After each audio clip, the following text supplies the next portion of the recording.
గుమగుమలాడే ఎండు చేప కోడిగుడ్డు ములక్కాడ కర్రీ రెడీ. హాయ్ ఫ్రెండ్స్, ఎలా ఉన్నారు? బాగున్నారా? నేను మీ దివ్య.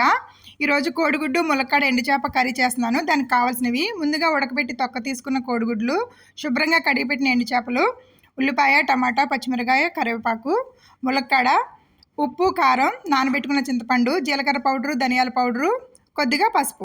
స్టవ్ వెలిగించి ప్యాన్ పెట్టుకుని కూరకు సరిపడా ఆయిల్ వేసుకుని నేను ముందుగానే క్లీన్ చేసి పెట్టుకున్న ఎండు చేపలను కూడా వేసుకుని 2 నిమిషాల పాటు అటు ఇటు తిప్పుకుని కొద్దిగా పసుపు వేసుకుని ఎండు చేపలని నీసు వాసన పోయే వరకు వేపుకొని తీసి పక్కన పెట్టుకుందాం. అదే ఆయిల్లో ఇప్పుడు మనం కోడిగుడ్లు కూడా వేసుకుని బ్రౌన్ కలర్ వచ్చే వరకు వేపుకొని తీసి పక్కన పెట్టుకుందాం.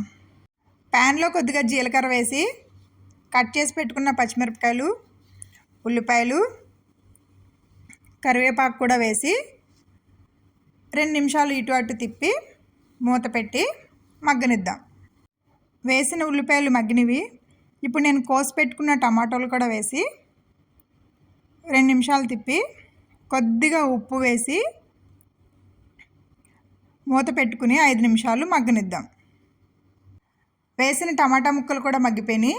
ఇప్పుడు నేను కోసి పెట్టుకున్న ములక్కాడలు కూడా వేసి 2 నిమిషాల పాటు అటు ఇటు తిప్పుకుని మగ్గనిద్దాం.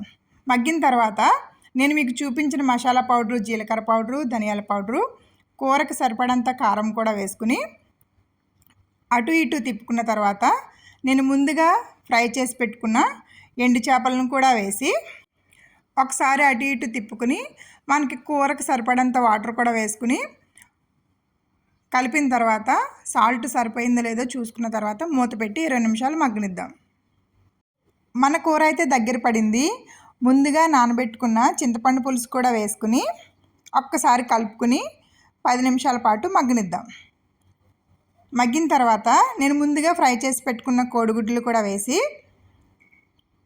ఆఖరిలో కొద్దిగా కొత్తిమీర వేసుకున్న తర్వాత అంతే ఫ్రెండ్స్, ఎంతో గుమ్మగుమ్మలాడే ఎండు చేప కోడిగుడ్ల కర్రీ రెడీ. ఇలాంటి మరికొన్ని వీడియోల కోసం మన ఛానల్ని సబ్స్క్రైబ్ చేయండి. బాయ్.